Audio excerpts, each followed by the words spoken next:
മുൻ മുഖ്യമന്ത്രി ഉമ്മൻചാണ്ടിയുടെ ഓർമ്മയ്ക്ക് ഇന്നേക്ക് ഒരാണ്ട്.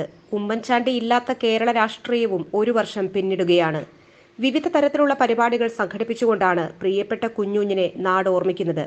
കേരള രാഷ്ട്രീയത്തിൽ നിറഞ്ഞു നിന്ന ഉമ്മൻചാണ്ടി ഇപ്പോഴും നികത്താനാകാത്ത വിടവായി നിലകൊള്ളുന്നു. എന്നും എപ്പോഴും ആൾക്കൂട്ടങ്ങൾക്കിടയിൽ മാത്രം ജീവിച്ച നേതാവ്, നേതാക്കളുടെ നേതാവും അണികളുടെ ആവേശവുമായിരുന്നു പ്രിയപ്പെട്ടവർക്കിടയിലെ കുഞ്ഞുഞ്ഞ് എന്ന ഉമ്മൻചാണ്ടി. കരുതലിന്റെ ആ കൈത്തലം വിട്ടുപോയ വേർപാടിന്റെ ദുഃഖസ്മരണയിലാണ് കേരളം. 5 പതിറ്റാണ്ട് നിയമസഭാംഗവും 2 തവണ മുഖ്യമന്ത്രിയുമായിരുന്നു ഉമ്മൻചാണ്ടി. കലുഷിതമായ രാഷ്ട്രീയ സാഹചര്യങ്ങൾ ആശങ്കയില്ലാതെ മറികടക്കാൻ ഉമ്മൻചാണ്ടിക്കുണ്ടായിരുന്ന കഴിവായിരുന്നു കേരള രാഷ്ട്രീയത്തിലും കോൺഗ്രസ് രാഷ്ട്രീയത്തിലും ഉമ്മൻചാണ്ടിയെ പ്രബലനാക്കിയത്. കെ കരുണാകരനു ശേഷം കോൺഗ്രസിന്റെ അമരക്കാരനായിരുന്നു ഉമ്മൻചാണ്ടി. ജനങ്ങളായിരുന്നു ഉമ്മൻചാണ്ടി എന്ന കുഞ്ഞുഞ്ഞിന്റെ ശക്തി. അരനൂറ്റാണ്ടുകാലം നിയമസഭയിൽ പുതുപ്പള്ളിയെ പ്രതിനിധീകരിച്ചു. മുഖ്യമന്ത്രിയായും പ്രതിപക്ഷ നേതാവായും സഭയിൽ കോൺഗ്രസിന്റെ നാവായി മാറി. ഓർമ്മയായി ഒരു വർഷം എത്തുമ്പോഴും ഉമ്മൻചാണ്ടിയോടുള്ള ഹൃദയബന്ധം പുതുപ്പള്ളിക്ക് അവസാനിക്കുന്നില്ല.